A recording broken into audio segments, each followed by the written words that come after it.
Dual fed as always, 3/4 suction pipe there, 3 meters of it, followed by a K1 unloader on the outlet.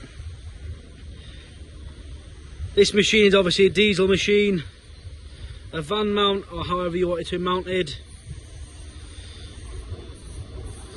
4 mounting bolts there, as you can see on the sides, followed by the battery.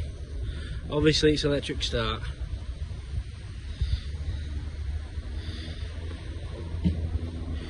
This machine here has been made up. This one's going out to do wagon and forecourt cleaning.